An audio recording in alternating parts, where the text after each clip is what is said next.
This show is a Hopful Media podcast production. Hey, History of Persia fans. Before Persia, another civilization controlled the Middle East. The very first civilization, the inventors of writing itself. From the clay tablets of ancient Mesopotamia come the oldest stories. The history and myth of the first Mesopotamians is the subject of the Oldest Stories podcast online at oldeststories.net.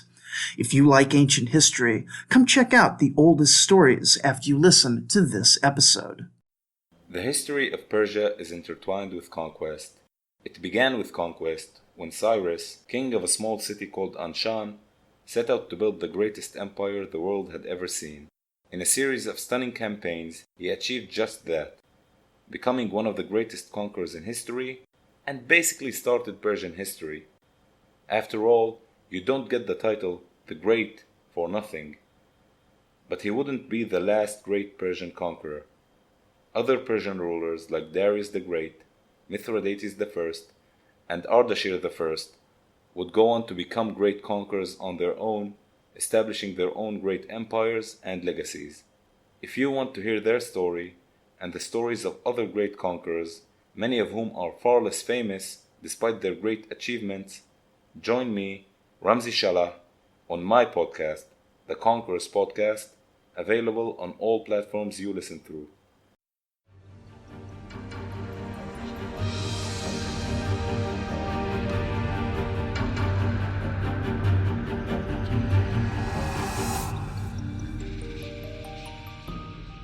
Hello everyone, welcome to the History of Persia.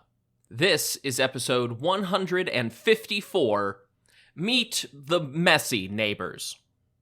King Antiochus II is dead. He was never meant for the throne, but he fought a Syrian war, established a working peace, and even alliances with the petty kings of northern Anatolia.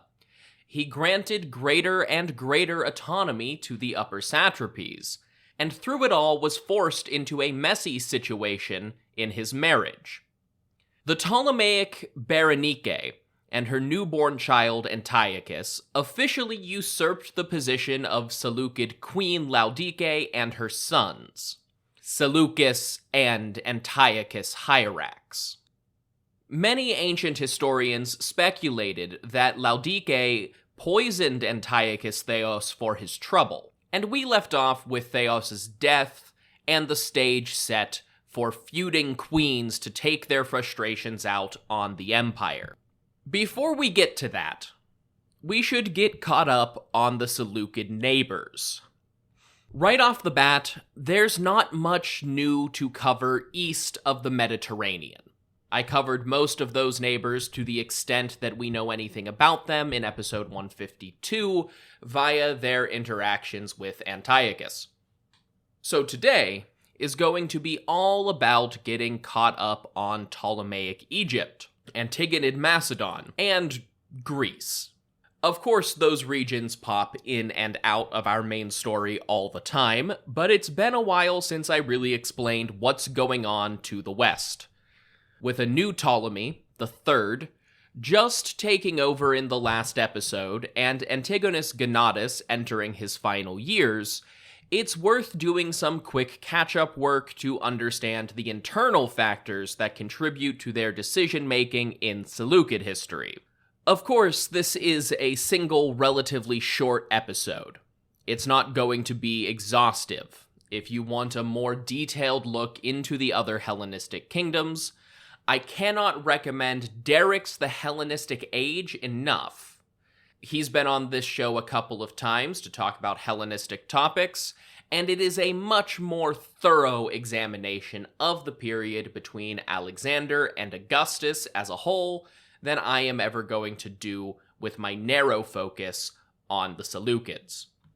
We are going to start with Macedon under King Antigonus II Gonatas, because it's both chronologically the better fit, and because it was frequently the most westward-facing of the Hellenistic kingdoms. despite Egyptian territory technically extending a little further in that direction. This has a lot to do with the neighboring kingdom in Epirus. I very briefly summarized some of Antigonus Gonatas' antics in a few of the Antiochus Soter episodes, but there was a lot of jumping in and out of the narrative, so we'll rewind to 277 BCE. Antigonus was just one of the many competitors for the Macedonian throne after the Gallic invasion that eventually gave us the Galatians in Asia.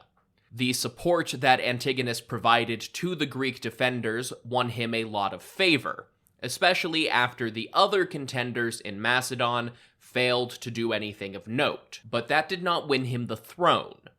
Instead, Antigonus spent the years immediately before and after the Gauls arrived campaigning around the Macedonian periphery, gobbling up territory in Greece and Thrace while working his way in toward the Macedonian core. The big turning point came at the Battle of Lysimachia, when Antigonus defeated a massive Gallic raid and the last real vestige of the original invasion force. That marked him out as the savior of the Greek world, and it was also around that time that he married the Seleucid princess Phila, who soon gave birth to a son named Demetrius. This gave the impression of a stable Antigonid dynasty despite their struggles up to that point, which was something none of the other contenders could claim. After getting support from Lysimachia and the surrounding region in Thrace, Antigonus marched headlong into a multi-sided Macedonian civil war, fighting at least 4 and possibly 5 rivals for the throne. There was Antipater, the nephew of the old Macedonian regent Cassander. There was Ptolemy Epigonos, the son of Lysimachus and Arsinoe II, more recently seen so desperate for a throne that he rebelled in Ephesus and sparked the Second Syrian War. There was Alexander, some sort of Antipatrid cousin, we think, probably. There was Aridaeus, who might be the same person as this new Alexander. We're not sure. They sort of sound like they're the same at some points in the timeline and different at others, according to our sources. Apparently, none of these competitions were particularly impressive battles, because surviving histories don't really discuss them. The one who actually turned out to be the biggest obstacle was a Macedonian noble, mostly unrelated to any of the existing royal families, named Apollodorus. He had taken control of a new city, Cassandreia, of course named for the regent Cassander. Like most new Hellenistic cities, it was actually an old city expanded on, which was previously known as Potidaia. Regardless, defeating all of the more legitimate competitors first meant that Antigonus had given Apollodorus time to dig in.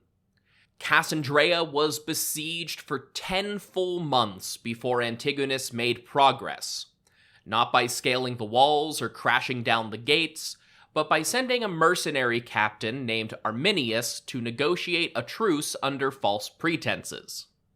Tradition, honor, and sheer practicality generally dictated that an army would not attack during negotiations.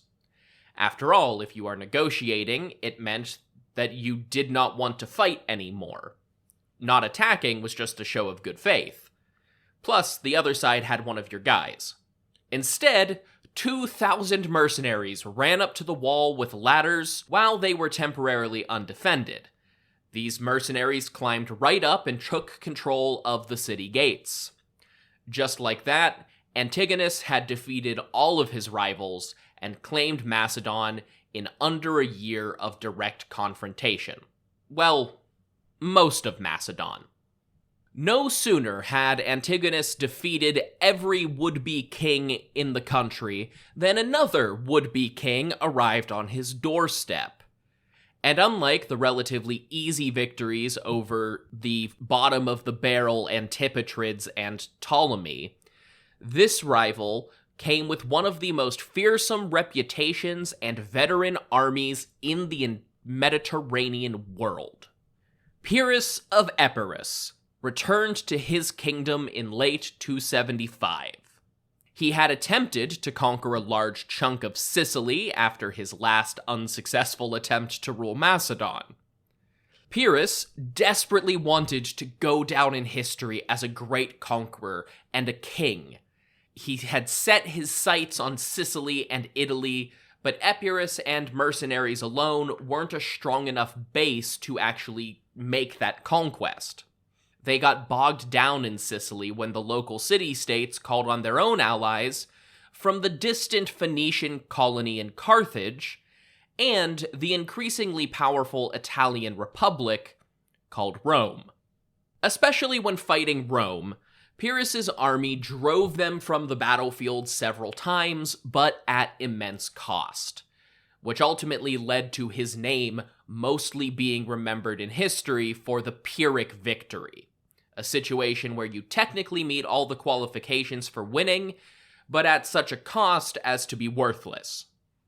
By 275, Pyrrhus's forces were so drained in Sicily that they just went home, hoping to exploit an exhausted Macedon and finally get Pyrrhus on the throne of a powerful kingdom. Once there, he found a largely undefended Macedonian border, many disaffected soldiers who had favored one of Antigonus's rivals, and no shortage of Gallic mercenaries looking for work. At the Battle of the Aous River, Pyrrhus's rapidly growing army surrounded Antigonus, and the famous old Epirote king called out to the Macedonian officer corps by name, prompting mass desertion, leaving the Antigonid inner circle to flee for their lives. Unfortunately for King Pyrrhus, he was frequently his own worst enemy, and when he used Gallic mercenaries to occupy the ancient Macedonian capital of Aigai, the Gauls looted the royal tombs, infuriating the populace. Pyrrhus also failed to press his advantage, stopping to consolidate power, while Antigonus still controlled most of the eastern ports. This stalemate dragged on for 2 full years, and rather than finishing off his primary local rival, Pyrrhus took his troops south to support the rebels in a Spartan civil war. The Agiad Spartan king at the time, Arios I, was supporting an allied city in Crete. So Pyrrhus besieged Sparta itself, but not fast enough. Arminius, the same mercenary commander I mentioned earlier, led Antigonid forces to drive Pyrrhus away from Sparta, and Arius soon returned to join the Antigonids. The defeat at Sparta meant that Pyrrhus's mercenaries did not get paid, and his Macedonian troops were losing morale, leading to another wave of mass desertion. So naturally, Pyrrhus shoved himself into the middle of another Greek city-state's civil war. That is 1 per page in this script so far. 2 oligarchs were vying for power in Argos, and one of them invited Pyrrhus to occupy the city and support him as the new Argive tyrant. Pyrrhus didn't arrive fast enough, and the Antigonid army caught up to them near modern Naplio. The Argive governing council almost negotiated a ceasefire before Pyrrhus's local allies opened the gates at night and let him enter the city anyway. But this is where it gets fun. Pyrrhus's war elephants didn't fit through the city gate, which gave the anti-Pyrrhic Argives just enough time to fortify their own defenses inside the city and get a messenger to Antigonus. Then they subjected the invaders to a grueling street-by-street fight for control of Argos. The Antigonid and Spartan allies arrived within a day, and found the city gates open, while Pyrrhus's forces were occupied fighting inside the city. And when I say open, I think they may mean removed from the city walls altogether to make room for the elephants, because eventually they did get inside. So the Antigonids marched in behind the Pyrrhic army, adding another side to this chaotic melee of ancient urban warfare. Pyrrhus's war elephants, now inside Argos, panicked and started rampaging down the city streets. One of them was killed and fell right in the middle of the main city gate, blocking the exit. In the chaos, Pyrrhus was supposedly knocked off of his horse when an old woman threw a floor tile at him, and he was ultimately killed by an Antigonid foot soldier while stumbling through the streets trying to get back to his guards. With that, everything settled down for a while. Antigonus had forged some alliances in southern Greece. Pyrrhus's son, Alexander II, became the new Epirote king, and the mercenaries mostly went home or were hired by the Antigonids and their Greek allies at the end of 272 BC. So let's turn briefly to Egypt.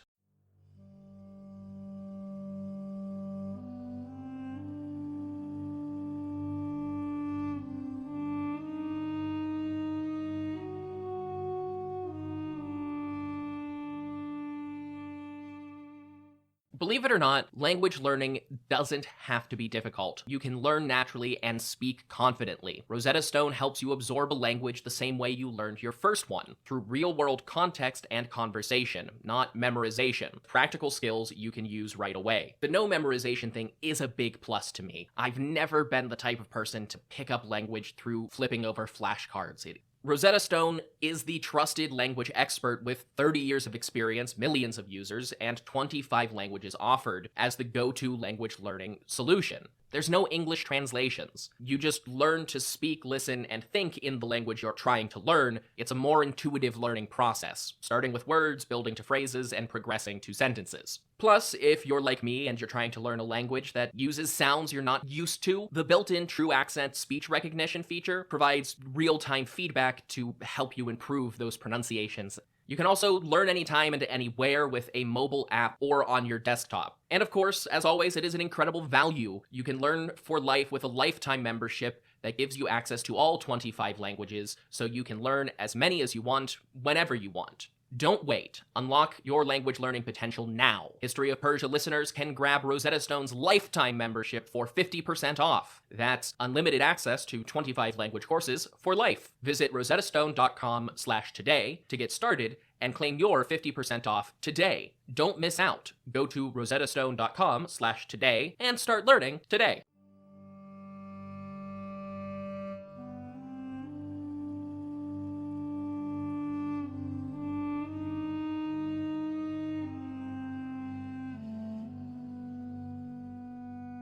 We're still in the reign of Ptolemy II Philadelphus at this point. And for most of the period we have been talking about in this episode, Ptolemy's primary concerns were all things we have talked about before. Antigonus's Pyrrhic War largely overlapped with the First Syrian War. So I'll skip over Ptolemy's Asiatic affairs and family drama in this episode. We've done that. One of the Egyptian developments I mentioned in those episodes, but didn't really get into, was a renewed focus on the Red Sea. Despite running along the entire eastern side of the country and providing easy maritime access to the valuable trade of Arabia and the Indian Ocean, the Red Sea is rarely a focus of Egyptian history. This isn't just a modern academic bias or the result of outside sources. Egypt, famously, has many of the world's best preserved written records. The thing is, there was just a lot of desert between the urban core along the Nile River and the Red Sea. Most of the powerful tribes and kingdoms along its shores were too far south to have much direct interaction with Egypt. They were also generally less populous and militarily powerful than European and Mesopotamian states to the north in the same time frame.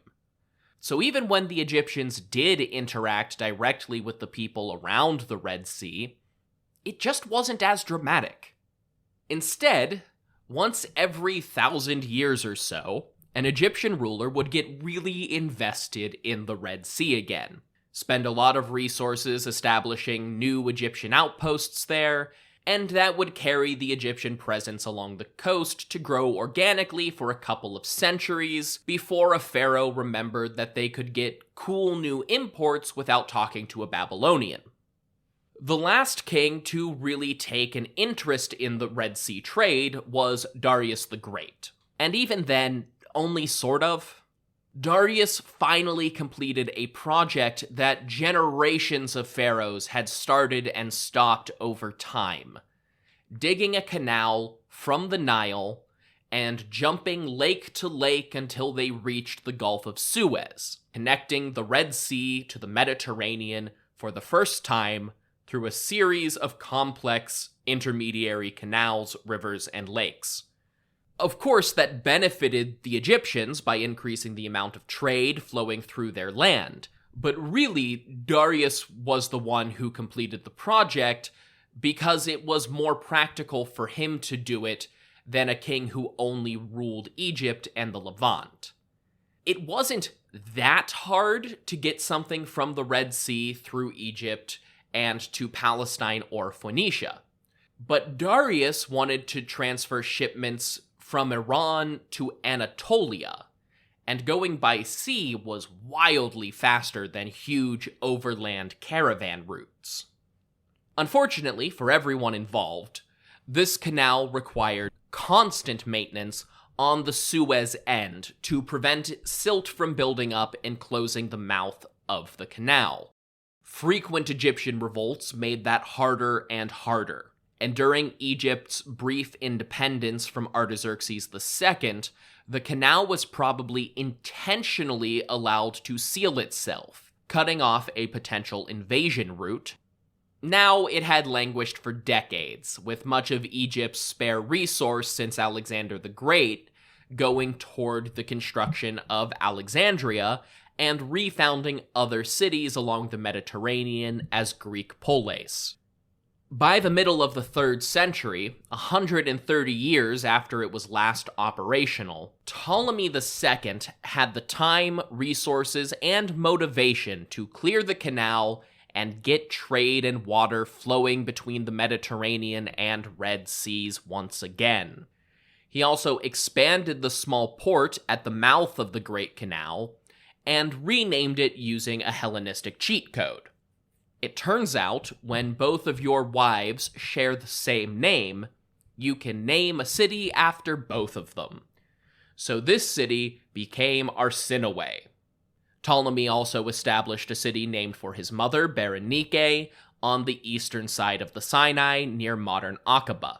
With the canal complete, Ptolemy dispatched 2 exploratory missions to remap the coasts, one sailing down the African side and the other sailing down the Arab side, with both identifying natural harbors that could be used as naval outposts or locations for new Greco-Egyptian cities. These outposts provided critical trade infrastructure, giving caravans from the southern Nile a firm destination and allowing Arab traders access to Egypt without having to go all the way north. There were many of these outposts, big and small, but the ones I want to draw extra attention to are Ampelone, Troglodytica, and Ptolemais Theron. Ampelone was the most distant colony, not just because it was extremely southern, but because Ampelone was actually established on the eastern coast of the Red Sea, near modern Jeddah, Saudi Arabia. By all indications, it was pretty small, but it gave Egypt direct access to inland Arab trade routes, including the southern end of their Nabatean allies' caravan trails, and those eastern Arab groups that traded directly with the Seleucids in the Persian Gulf. Berenike Troglodytica was a multi-purpose outpost. But first, its name. Yes, that is the word troglodyte. In modern English, troglodyte is usually a derogatory way to say someone or something is unintelligent and underdeveloped. But in ancient Greek, it just meant cave-goer, or in more common English phrasing, caveman. By most indications, there was a real African group in this area near the modern Egyptian-Sudanese border that formed the basis for Greek writing about the troglodyte people. Or at the very least, Ptolemaic settlers thought of the locals as the basis for those stories. It's not unreasonable to think that the local population did spend a lot of time in caves, whether or not they actually built their homes there, because the mountains around Berenike Troglodytica were full of semi-precious peridot that was mined for export. Having a stopping point this far south also allowed the Ptolemies to manage their trade, giving a more southern location for trade out of India and Mesopotamia to stop and transfer as much as possible to Egyptian merchants, making the whole process a little less expensive for everyone. Troglodytica also served as an important military outpost. It was far enough south that there were still significant North African elephant herds roaming wild, and this city was used as a base to hunt and capture them, both for ivory tusks and to tame as war elephants. The actual southernmost outpost was Ptolemais Theron, literally Ptolemais of the Hunt, and it was built exclusively as an elephant-gathering outpost, where units of the Egyptian army went to war with the local pachyderms, hunting the adults for ivory and capturing the young to train for battle. On one hand, Egypt was militarily fortunate to have a nearby native elephant population that could easily rival Seleucid imports from India. On the other hand, Indian elephants in the wild are a bit more open to human cooperation, and Indian trainers had centuries of experience behind their methods and which elephant populations they pulled those animals from. The North African elephants had none of this, and frequently proved to be harder to train and quicker to turn against their training than their eastern cousins.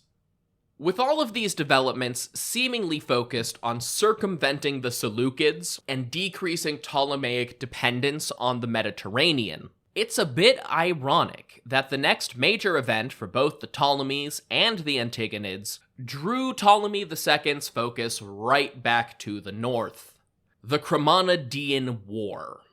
Thanks to its Greek setting, we know a bit more about this conflict than we do about the Syrian wars before and after it, but it's still pretty sparsely documented as major wars in Greece go. After defeating Pyrrhus, Antigonus II was riding high. He had the support of the most powerful Hellenistic polis and much of northern Greece, and as a large and powerful kingdom, Macedon could simply sponsor their allies in cities where they faced backlash. Still, dealing with oligarchic councils, bickering aristocrats, or gods forbid, a democratic assembly, was a hassle.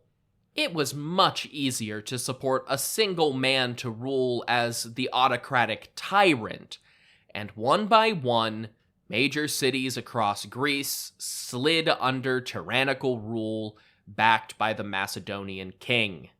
This consolidation of power in Greece worried Ptolemy Philadelphus, who was happily operating as the unchallenged naval power in the eastern Mediterranean. If Macedon got its affairs settled on land, there was a good chance that Antigonus would try to expand into the Aegean Islands. This wave of tyrannies also frustrated the traditional power players of southern Greece: Athens and Sparta. Welcome back, guys. To be fair, They were probably still powerful compared to other Greek city-states, but they were far removed from their classical greatness. They just hadn't fully accepted it yet. So Ptolemy made alliances with Argos in Sparta and the Athenian assembly helmed by a general named Chremonides. Chremonides then negotiated a good old-fashioned Athenian-Spartan alliance to declare war on his northern invaders, in this case, Antigonus. Antigonus promptly responded by reminding them that Athens was not a true power anymore. He marched his army south, entered Attica, and ran rampant, pillaging and destroying swaths of Athenian territory while the Macedonian navy blockaded the Piraeus. Only then did Ptolemy intervene, sending his fleet to break the blockade. This fleet was led by an admiral named Patroclus, who built forts around Attica and the Gulf of Salome to ward off Macedonian attacks. Patroclus seems to have clashed with the Macedonian navy on a few occasions. However, Ptolemy never really authorized a direct invasion of Greece. He held his army back, preparing for the next Syrian war, even as his Greek allies drained Egypt's war chest. Athens was besieged for years, and when the Spartans crossed the Isthmus of Corinth to relieve their nominal allies, the Macedonian army turned them back twice, killing Argos himself in the Battle of Corinth, 265 BCE. His son, Acrotatus, took over as Sparta's new war king, and changed tactic, attacking the Antigonid allies in the Peloponnese, only to be killed himself while besieging Megalopolis. The rapid loss of two kings effectively knocked Sparta out of the war. The siege of Athens dragged on for so long that it seems Ptolemy did decide on a more significant force to fight on the ground. Unfortunately for him, those troops were on the naval fleet, destroyed in the Battle of Kos just before the start of the Second Syrian War.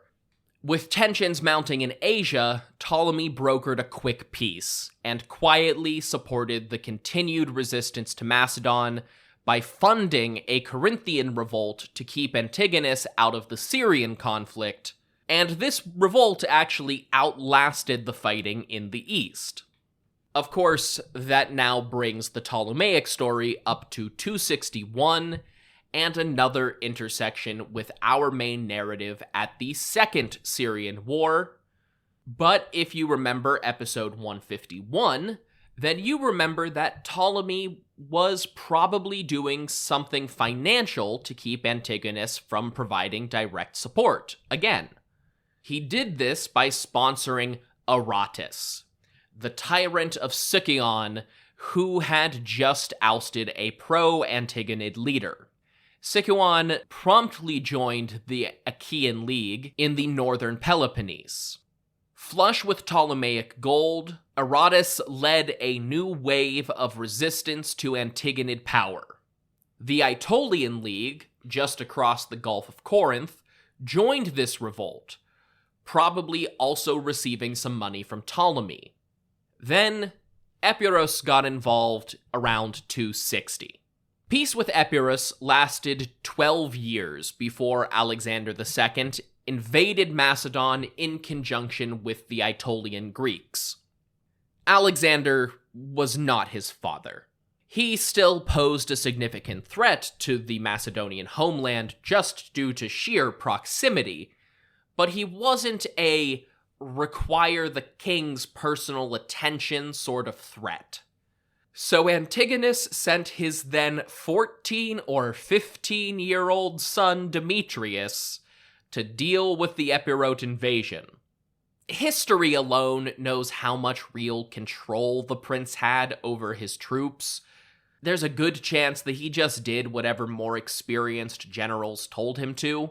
But being officially in command and defeating Alexander earned Demetrius a glowing reputation at home, and he followed that up by invading and occupying Epirus itself, forcing Alexander II into exile for most of his remaining days, while Demetrius married Alexander's daughter, Phthia. Unfortunately, we don't know much about the progress of this ongoing resistance in Greece, but apparently, Ptolemy III continued his father's support for the Achaean League, and in 243, the League assaulted Acrocorinth, the main fortification meant to keep them from crossing the isthmus into the rest of Greece. With a major Antigonid loss nearby, Corinth rebelled again while Aratus marched on to the nearby port of Lycaon, capturing 25 ships of the Antigonid navy. This massive loss is one of the key arteries for control over southern Greece, and it sparked a mass uprising, with many states of the Peloponnese joining the Achaean League, while Aratus and the army invaded Attica, trying to get Athens to join the revolt with no luck. Aratus eventually retreated, and the Achaean League began solidifying its place in the Peloponnese as a de facto counter to Macedon in the south.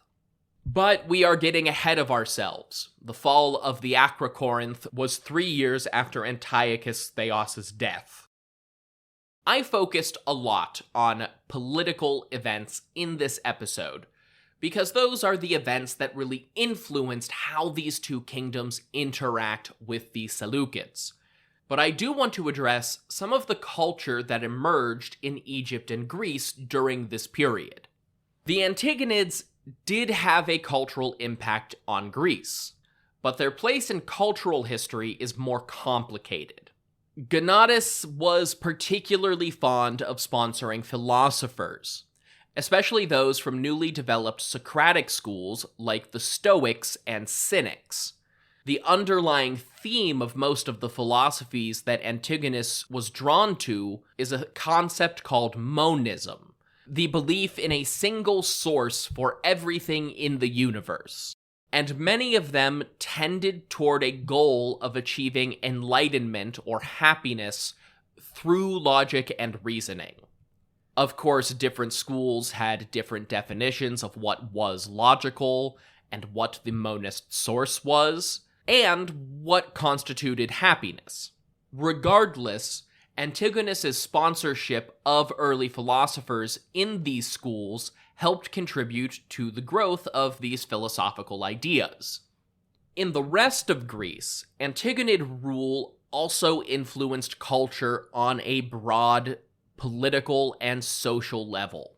Although Gonatas ruled after the height of New Comedy, this development in Greek theater was still characteristic of the Hellenistic period, tending toward slice-of-life stories almost comparable to modern situational comedy, and mythological burlesque shows. Characters leaned heavily into tropes, and any commentary on politics or current events was usually made in the form of exaggerated, veiled satire, a word which actually draws its origin from the aforementioned burlesque shows, called satyr plays. The shift on stage was directly related to the shift in Greek politics at the time. As powerful kings in Macedon, Egypt, and Syria vied for influence in the Aegean, they, like the Persians before them, found it much easier to deal with autocratic leaders rather than governing councils. So they backed local tyrants. Variations of governing bodies continued to exist in some states. Athens, naturally, frequently reverted to some version of classical democracy, but in general, Hellenistic kings supported Greek tyrants, gradually transitioning the region toward a system of petty dynasties and strongmen rather than the diversity of institutions that defined the classical period. The Roman historian Polybius claimed that Antigonus Gonatas contributed to this more than any single king, installing more tyrants in more cities than at any other time in Greek history. And this led to tighter control and more suspicion toward media that portrayed political commentary. Talking about cultural influences under Ptolemy II, on the other hand, risks devolving into an extra episode, so I will keep this very brief. With 42 years on the throne and being the first of his dynasty to actually grow up expecting to be pharaoh, Ptolemy II did a lot of work to define what Ptolemaic rule over Egypt would actually look like in the long run. His father had been a Macedonian governor who took over the country, but Philadelphus was the king of Egypt.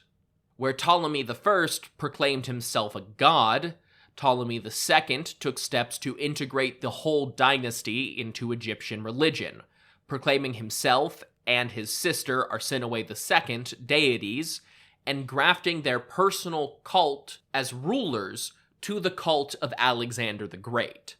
He took this a step further and gave several of his siblings, children, and cousins their own dedicated priesthoods to enshrine the entire Ptolemaic family as living gods.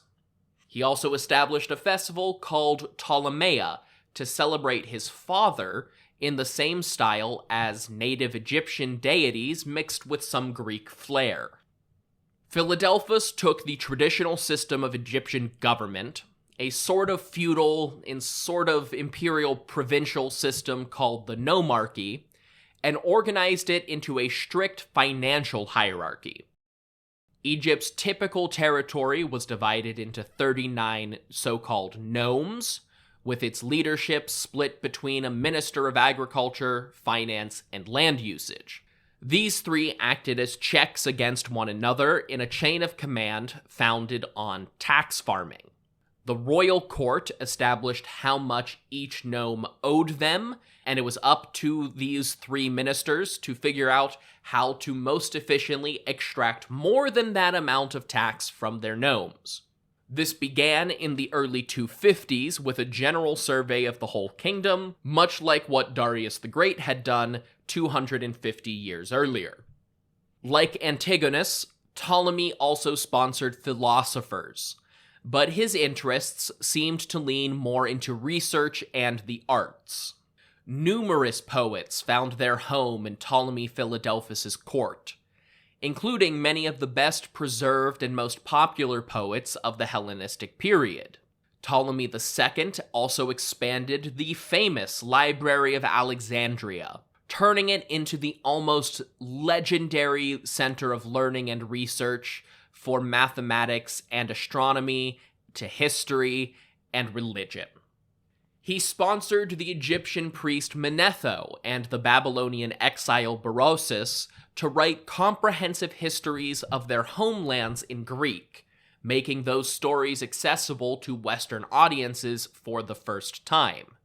He supposedly sponsored the local Jewish community in Alexandria, a group which he emancipated from slavery after the Judean revolt against Ptolemy I.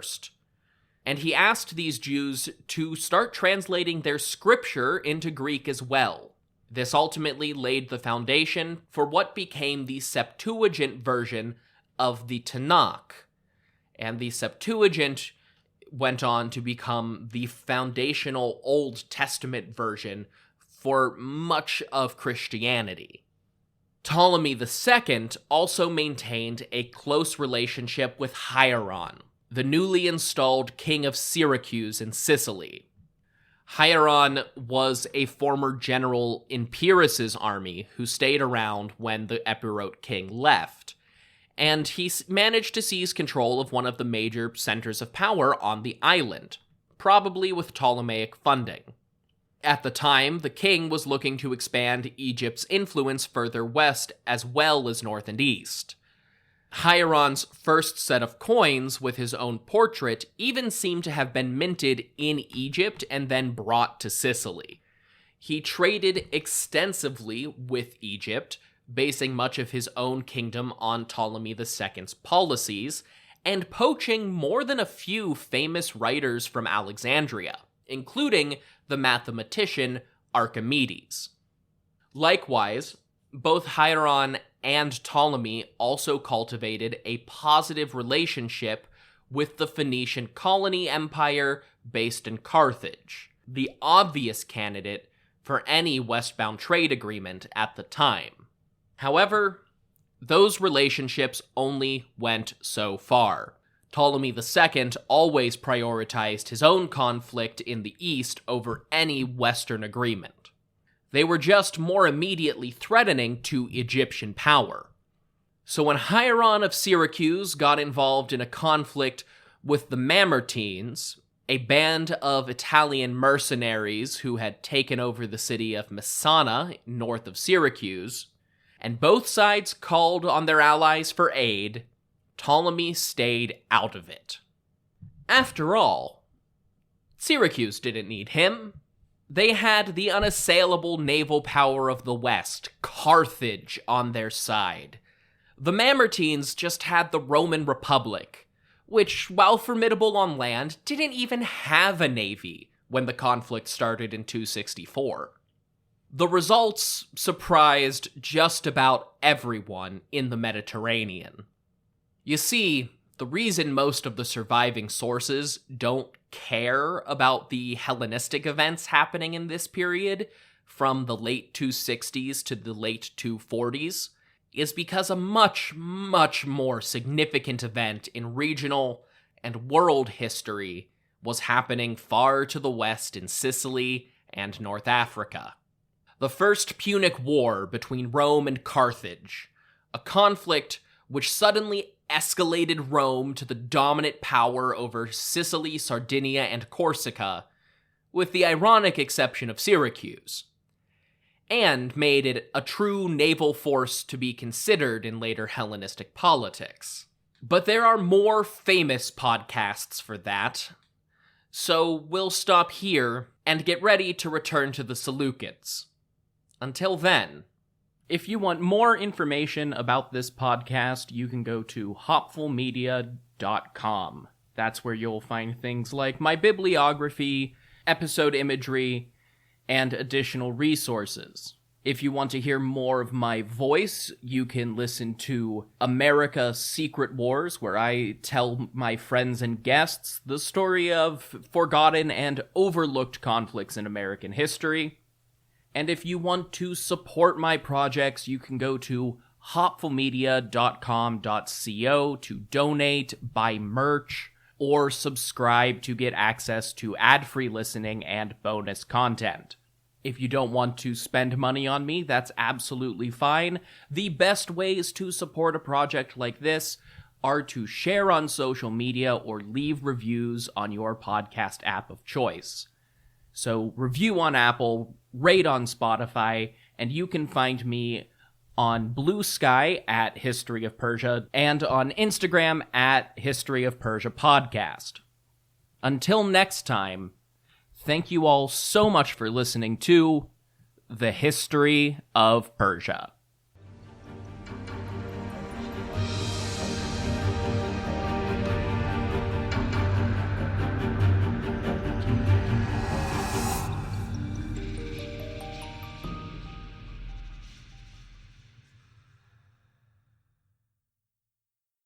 Hey, History of Persia fans. Before Persia, another civilization controlled the Middle East, the very first civilization, the inventors of writing itself.